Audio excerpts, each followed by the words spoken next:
Et au Rotary, on met un point d'honneur sur la satisfaction de certains intérêts, comme les femmes et les enfants. La journée d'aujourd'hui a été belle. Le président pourra en témoigner. Elle a été belle parce qu'elle a été riche en émotions.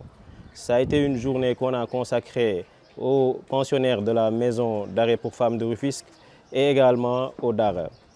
Comme son nom l'indique, cette action était intitulée « Un don, un sourire ». Je pense qu'au terme de cette journée, nous pouvons dire que nous avons réussi à arracher un sourire à des personnes dont la morosité de leur quotidien appelle notre solidarité.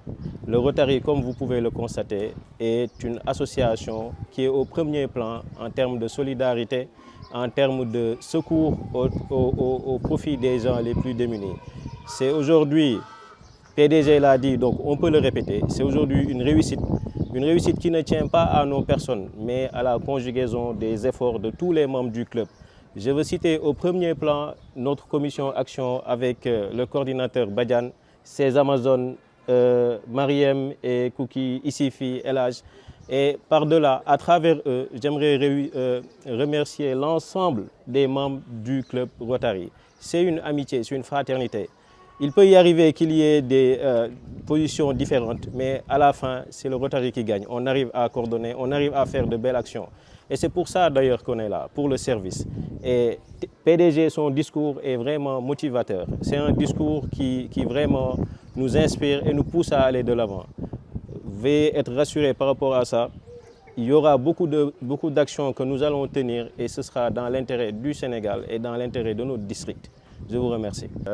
damay jël maanaam kàllaama Kocc Barma pour mën a faram-fàcce li ma bëgg a wax ni tey bés bii dafa nekk bés bu rëy si ñun ndax ñun ak suñu ay naataangoo dañoo initier ay action ñu tàmbali ko d'abord si ñiy caabi féetee ginnaaw ñu leen di woowee ay détenus ñu yóbbul leen ay xéwal yóbbul leen lekk yóbbul leen tamit jumtukaay yoo xamante ne dañ koy soxla ba pare réconforter leen ndax ci dolli tamit jox leen courage jox leen espoir ndax ñëpp xam nañ ne kaso nekk na mbir boo xamante ne nattu bu mën a dal ku nekk la di dolli gërëm membre Dakar Nouvel Horizon yëpp ku si nekk si sa tur ak sa sant waaye di si jiital suñuy kilifa yi ñu naan ko PDG Tino Adediran amuñu fayam ndax tey bataaxal club bi nii lépp si moom la jaar ndax moo ñu tete moo ñu gunge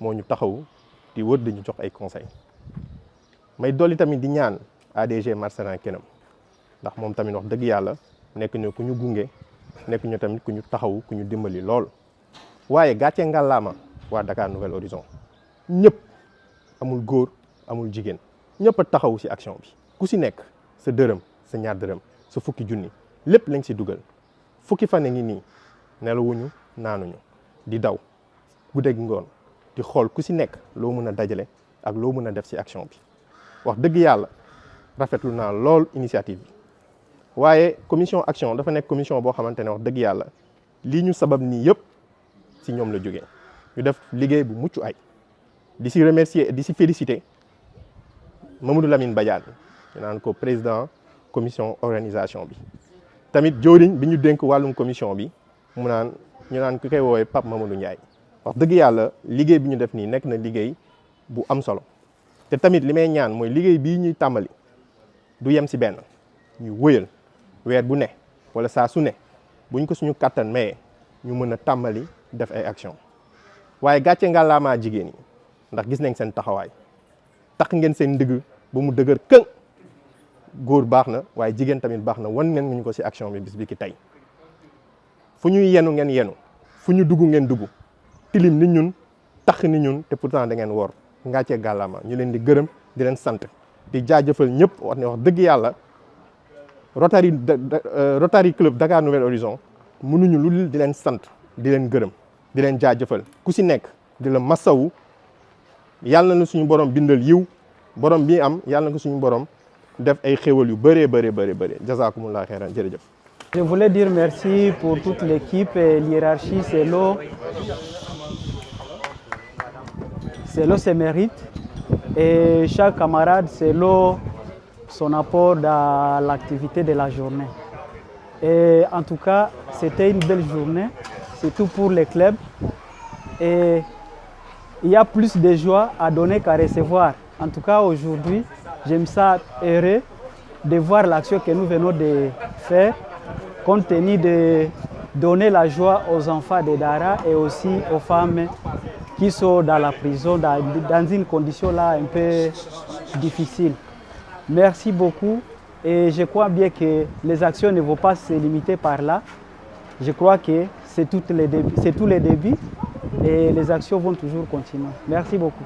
Déjà, c'était un plaisir d'assister aujourd'hui à la sortie du Rotary Club. Moi, personnellement, j'ai tellement entendu parler de Rotary Club, mais aujourd'hui, j'ai pu quand même assister. J'ai pu les accompagner dans leurs actions. C'était un plaisir énorme. J'ai vu parce que aider son prochain, c'est toujours quelque chose de très capital. C'était vraiment un plaisir pour moi d'accompagner mes frères et mes sœurs aussi dans ce partage. Comme a su le dire notre PDG tout à l'heure, le PDG de Chino, c'est vraiment un jour d'action de grâce. C'est un jour qu'on a pu offrir des dons aux enfants, aux femmes. C'était vraiment un plaisir de faire partie de ce convoi et j'aimerais aussi assister plus souvent, très souvent vraiment. C'était un plaisir, merci.